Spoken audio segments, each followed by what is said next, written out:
로마서는 바울이 로마 교회 성도들에게 쓴 편지입니다.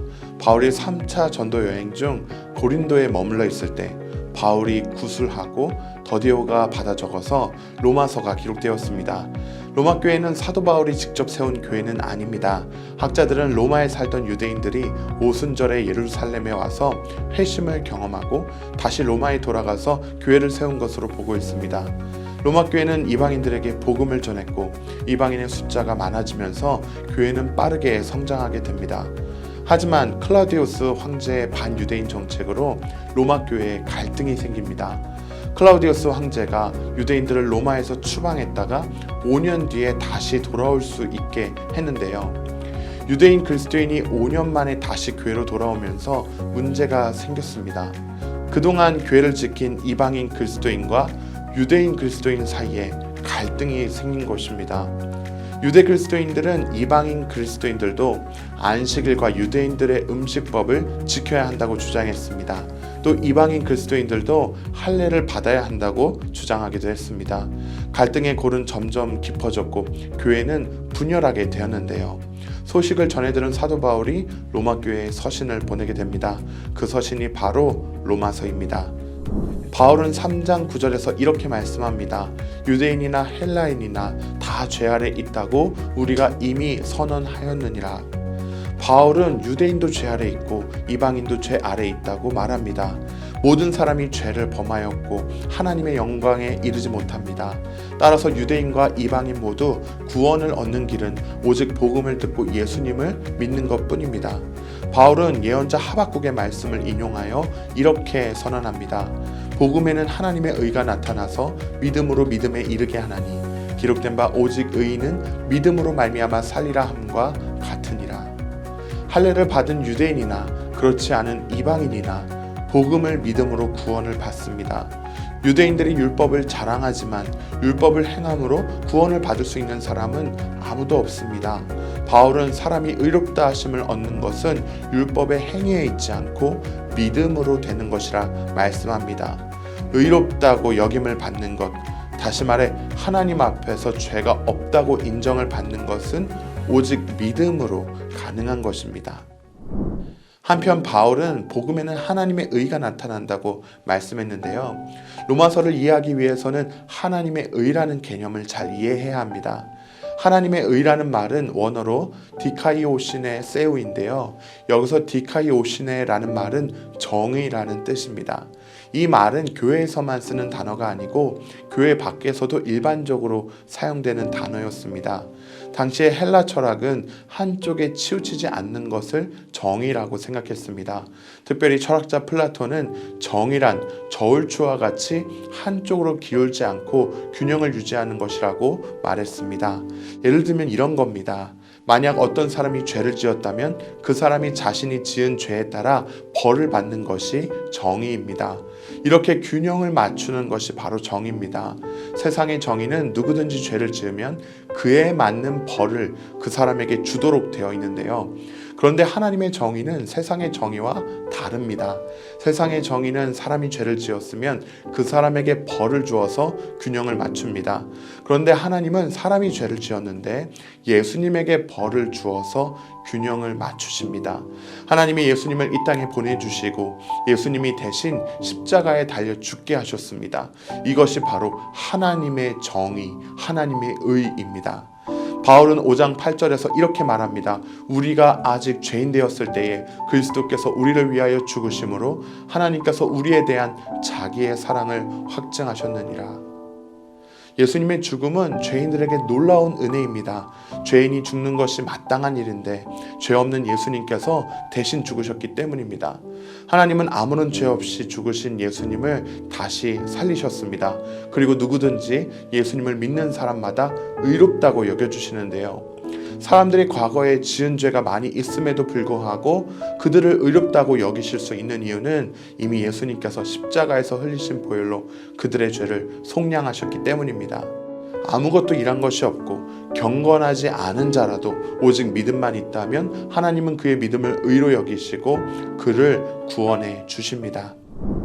바울은 믿음으로 의롭게 되는 영적 원리에 대해 말씀하고 이어서 칭의를 얻은 성도들의 삶에 대하여 말씀합니다. 성도들은 세례를 받음으로써 예수님의 죽음과 연합하였기 때문에 죄에 대하여 죽은 사람이 되었습니다. 죄에 대하여 죽었다는 말은 우리가 하나님이 원하시는 거룩하고 의로운 삶을 살 수 있게 되었다는 뜻입니다. 구원받기 전에는 죄를 지으면서도 죄에 대해 무감각했습니다. 하지만 구원받은 이후에는 죄에 대하여 인지하고 죄에 저항할 수 있는 힘을 갖게 되었습니다. 죄는 더 이상 우리를 무조건적으로 지배할 수 없습니다. 구원받은 성도는 죄에 저항하고 죄를 이기고 거룩한 삶을 살 수 있기 때문입니다.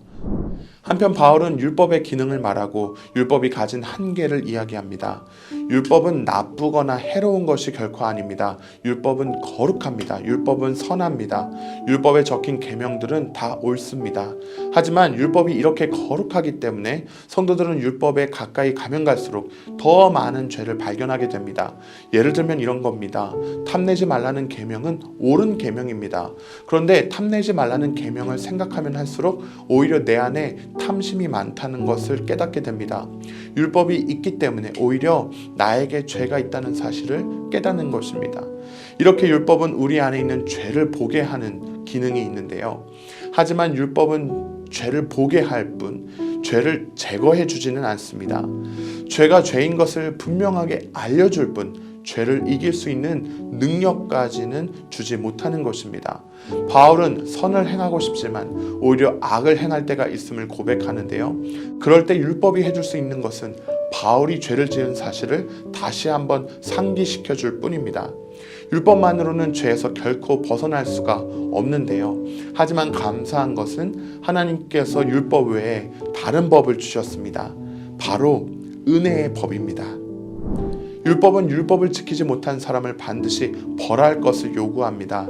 하나님께서는 우리 대신 예수님을 십자가에 달려 죽게 하심으로 율법의 요구를 들어주셨습니다. 이제 율법을 지키지 않고 예수님을 믿음으로 구원을 얻는 새로운 법이 세워졌습니다. 바울은 이렇게 선언합니다. 그러므로 이제 그리스도 예수 안에 있는 자에게는 결코 정죄함이 없나니 이는 그리스도 예수 안에 있는 생명의 성령의 법이 죄와 사망의 법에서 너를 해방하였습니다. 바울은 예수님을 믿는 사람마다 결코 정죄함을 받지 않는다고 선언합니다. 예수님을 믿는 성도들은 율법 아래에 있지 아니하고 믿음으로 구원을 얻는 은혜의 법 아래에 있기 때문입니다. 하지만 그렇다고 해서 은혜를 더하려고 일부러 죄를 지을 수는 없습니다. 이제 성도들은 성령으로 몸의 행실을 죽이며 살아가야 합니다. 율법 아래에 있을 때는 죄를 이길 수 없었습니다. 하지만 이제는 내 안에 성령의 능력으로 죄를 죽일 수 있게 된 것입니다. 바울은 유대인들을 바라볼 때 큰 근심과 마음이 그치지 않는 고통이 있다고 말합니다. 이방인들은 복음을 잘 받아들이는데 오래전부터 하나님을 믿어온 유대인들이 복음을 받아들이지 않는다는 사실 때문에 바울은 마음이 아팠습니다. 유대인들은 율법을 받았고 예배와 약속의 말씀이 그들에게 있습니다. 또 하나님께 열심도 있습니다. 하지만 그들은 잘못된 지식을 가지고 있습니다. 하나님의 의를 따르지 않고 오히려 자신들의 의를 내세우고 있습니다. 바울은 이방인의 숫자가 충만하게 들어오기까지 유대인들의 마음이 우둔하게 되었지만 미래에 온 이스라엘이 구원을 받는 날이 올 것이라 말씀합니다. 바울은 하나님의 은혜로 의롭다함을 받은 성도가 매일의 생활에서 변화된 삶을 살 것을 권고합니다. 바울은 너희 몸을 하나님이 기뻐하시는 거룩한 산 제물로 드리라고 말합니다. 이것은 새 생명을 얻은 성도가 더 이상 자신을 위해 살지 않고 하나님께 헌신하여 살아야 한다는 의미입니다. 또한 성도들은 하나님 나라에 속했지만 이 땅에 사는 동안에 세상 나라의 시민으로서 정해진 의무를 다해야 합니다. 왜냐하면 모든 권세는 하나님에게로부터 나오는 것이기 때문입니다. 그러므로 성도들은 세상의 통치자들을 존중하고 그 법에 복종하며 선을 이루어야 합니다. 또 정직하게 세금을 내야 합니다. 한편 바울은 음식 문제에 대하여는 이렇게 권고합니다. 믿음이 강한 자는 자유롭게 음식을 먹고 절기의 구애를 받지 않습니다. 하지만 믿음이 강한 자가 믿음이 약한 자를 비판하거나 업신여기는 것은 잘못입니다. 바울은 먹는 자도 주를 위해 먹고 먹지 않는 자도 주를 위하여 먹지 않으니 믿음이 연약한 자의 의견을 비판하지 말라고 권고합니다. 바울은 앞으로 예루살렘에서 사역을 마치고 로마에 들렸다가 서바나 지역으로 가서 복음을 전할 계획을 가지고 있습니다. 바울은 앞으로의 사역 계획을 교회 성도들에게 설명하고 그의 사역을 위해 기도해 줄 것을 요청합니다. 또한 바울은 동역자들과 함께 마지막 안부 인사를 전하고 하나님께 찬송하며 편지를 마무리합니다. 로마서를 더 자세히 알고 싶으신 분은 레츠 통독 로마서를 누르고 직접 읽어보시길 바랍니다.